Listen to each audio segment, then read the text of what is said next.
গুরুকুলের দাবিতে পথে সনাতনীরা। তাদের দাবি প্রতি জেলায় 4টি করে গুরুকুল ও একটি কন্যা গুরুকুল তৈরি করে দিক কেন্দ্র।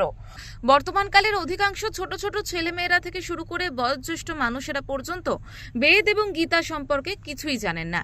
সেই সম্পর্কে জ্ঞান অর্জন করার জন্য সরকারের উচিত জায়গায় জায়গায় গুরুকুল স্থাপন করা। আজকে দুর্ভাগ্যের বিষয় যে আজকে যারা আপনাদের সন্তান ছোট ছোট ভাই বোনেরা আছেন তারা জানে না গীতা কি জিনিস, জানে না রামায়ণ কি জিনিস, জানে না বেদ কি জিনিস, জানে না। তাই বন্ধুগণ, আজকে আমরা ঐক্যবদ্ধ ভাবে এখানে এসেছি গুরুকুল স্থাপন করার জন্য। জায়গায় জায়গায় গ্রামে গ্রামে গুরুকুল স্থাপন করার জন্য আজকে আমাদের এই প্রয়াস। পাশাপাশি তাদের আরো দাবি, তাদের নিত্যদিনের খাওয়া খরচ এবং কোথাও যাওয়ার জন্য যানবাহনের ভাড়া তাদের কাছে নেই। ভক্তদের ওপর নির্ভর করে তাদের চলতে হয়।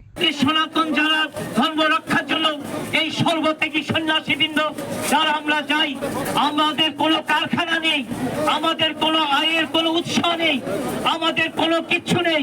আমাদের খাওয়াটা কি করে হয় তাও পর্যন্ত আমাদের চিন্তা করতে হয়। বন্ধুগণ, শুধুমাত্র ভক্তবৃন্দদের দোহাই, ভক্তবৃন্দরা আজকে আছে বলে আজকে সাধু সন্ত মহারাজরা তারা আজকে চলতে পারে। এপার থেকে ওপার অঞ্চলে যেতে গেলে আমাদের যে 2 পয়সা গাড়ি ভাড়া লাগে, সেই গাড়ি ভাড়া পর্যন্ত আমাদের সেই গাড়ি ভাড়া পর্যন্ত নেই এই সাধু সন্ত মহারাজরা।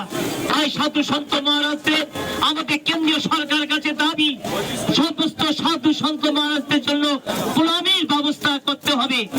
সেই কারণে শিয়ালদা ও হাওড়া স্টেশন থেকে কলেজ স্ট্রিট ইউজিসি ভবন পর্যন্ত পথযাত্রা করেন তারা। গুরুকুল তৈরির দাবিতে এদিন তারা কলকাতার বিভিন্ন জায়গায় পথসভাও করেন। পথসভা শেষে কলেজ স্ট্রিট ইউজিসি ভবনে তাদের ডেপুটেশন জমা দেয় তারা। দেবাঞ্জলি কুণ্ডু চৌধুরীর রিপোর্ট, ওঙ্কার বাংলা।